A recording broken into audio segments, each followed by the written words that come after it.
দিছপুৰত চৰকাৰী ভাত খোৱাৰ দিন উকলিব মুখ্যমন্ত্ৰীৰ। আদানীৰ স্বাৰ্থত যদি স্মাৰ্ট মিটাৰ লগাবলৈ যায় হিমন্ত বিশ্ব শৰ্মাই এনেকুৱা পৰিস্থিতিৰ সন্মুখীন হ'ব লাগিব। দিছপুৰত আৰু চৰকাৰী ভাত খোৱাৰ দিন উকলিব।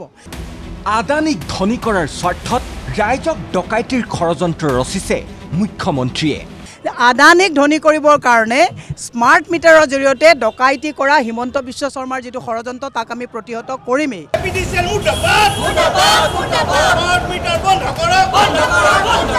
স্মাৰ্ট মিটাৰৰ বিৰুদ্ধে ৰাজ্যজুৰি কংগ্ৰেছৰ প্ৰতিবাদী কাৰ্যসূচী।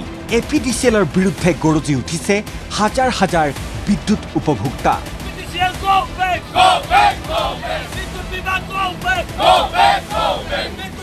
চৰকাৰ আকুৰগুজ স্মাৰ্ট মিটাৰৰ পক্ষত, ভুক্তভোগী উপভোক্তাও আকুৰগুজ পূৰ্বৰ ব্যৱস্থা বাহাল ৰখাৰ দাবী।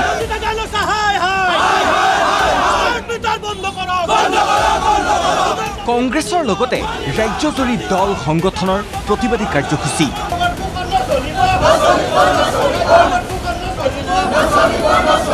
এয়া গুৱাহাটীৰ 6 মাইলৰ বিদ্যুৎ বিভাগৰ কাৰ্যালয়ৰ সন্মুখত কংগ্ৰেছৰ প্ৰতিবাদ। জনতাক শোষণৰ বিৰুদ্ধে কংগ্ৰেছৰ প্ৰতিবাদ অব্যাহত থাকিব বুলি হুংকাৰ জনাই মহিলা কংগ্ৰেছৰ সভানেত্ৰী মীৰা বৰঠাকুৰ সৰব হ'ল স্মাৰ্ট মিটাৰৰ সমৰ্থনত যুক্তি দিয়া মুখ্যমন্ত্ৰীৰ বিৰুদ্ধে।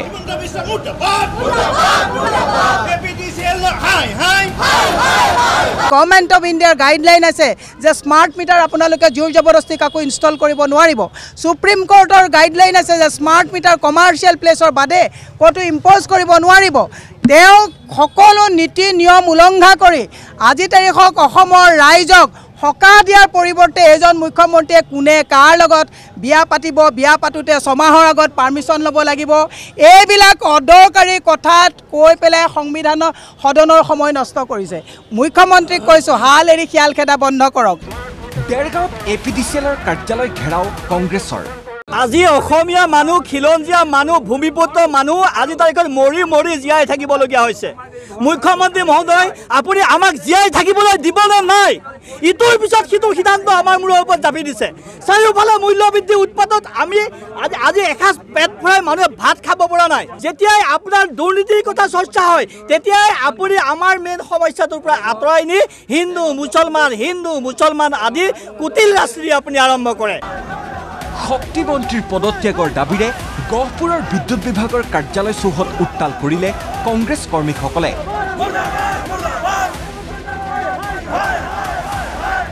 গোসাইগাঁৱতো একেই পৰিৱেশ। পইচা গৈ আছে কিন্তু ছাৰ্ভিচ আমি পোৱা নাই। 10 বাৰ পৰ্যন্ত কাৰেণ্ট যোৱাৰ ৰেকৰ্ড আছে, 5 ঘণ্টা পৰ্যন্ত কাৰেণ্ট নাথাকে। ৰাইজে ছাৰ্ভিচ পোৱা নাই কিন্তু স্মাৰ্ট মিটাৰৰ জৰিয়তে বিল তেওঁলোকে পাইছে, ধন আহৰণ কৰিছে। আৰক্ষীৰ বেষ্টনী ভাঙি এয়া জোনাইত এপিডিচিএলৰ কাৰ্যালয়ত প্ৰৱেশ শ শ প্ৰতিবাদকাৰীৰ।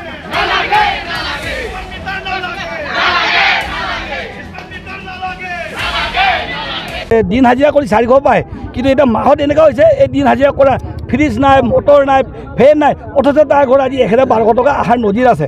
গতিকে আমাৰ মুখ্যমন্ত্ৰী ডাঙৰীয়াক অনুৰোধ কৰিছোঁ, আপুনি জনসাধাৰণৰ হিতাৰ কাৰণে কাম কৰক, ৰাইজৰ দুখ দৰ্শা চিন্তা কৰক। নলবাৰীৰ চামতাটো প্ৰতিবাদকাৰীৰ ৰুদ্ৰ ৰূপ। স্মাৰ্ট মিটাৰ বন্ধ নকৰিলে প্ৰতিবাদ অব্যাহত ৰখাৰ হুংকাৰ। যদি অনতিপলমে স্মাৰ্ট মিটাৰসমূহ বন্ধ নকৰে তেনেহ'লে আমি ইয়াতকৈ অধিক ক্ষিপ্ৰতৰ কাৰ্যসূচী আমি কংগ্ৰেছ দলে ল'ম। ৰঙিয়াতো একেই পৰিৱেশ। তেজপুৰত এজন প্ৰতিবাদকাৰীয়ে আবৃত্তি কৰিলে কবিতা।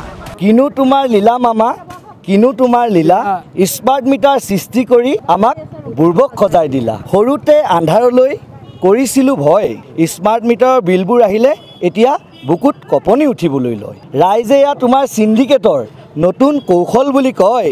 এনেকুৱা চিণ্ডিকেট নকৰিবা মামা, যি দুখীয়া ৰাইজৰ তেজ শুহি লয়। বিজনীত বিদ্যুৎ বিভাগ আৰু এপিডিচিএলৰ প্ৰতিকৃতি দাহ কৰিলে আছুৱে। কলিয়াবৰত কুঁৱৰীটোলস্থিত এপিডিচিএলৰ কাৰ্যালয়ৰ কৰ্মচাৰীক জবাবদিহি কৰি স্মাৰ্ট মিটাৰ খুলি নিবলৈ 2 দিনৰ সময়সীমা বান্ধি দিলে এইসকল প্ৰতিবাদী মহিলাই।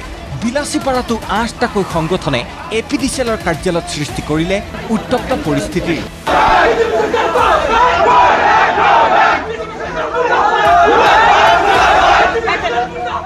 ওপৰত চৰকাৰে স্মাৰ্ট মিটাৰৰ পক্ষত আকোৰগোজ স্থিতিত অৱস্থান কৰি থকাৰ সমান্তৰালকৈ বিৰোধী দল সংগঠনৰ লগতে সাধাৰণ উপভোক্তায়ো লুণ্ঠনৰ অভিযোগেৰে এপিডিচিএলৰ বিৰুদ্ধে চৌদিশে অব্যাহত ৰাখিছে ধাৰাবাহিক প্ৰতিবাদ।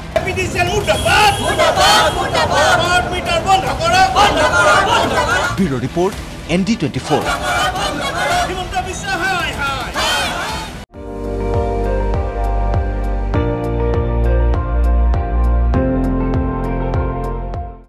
আপুনি চাই আছে ND24, সৰ্বশ্ৰেষ্ঠ নহয় সৰ্বোত্তমৰ দৌৰ।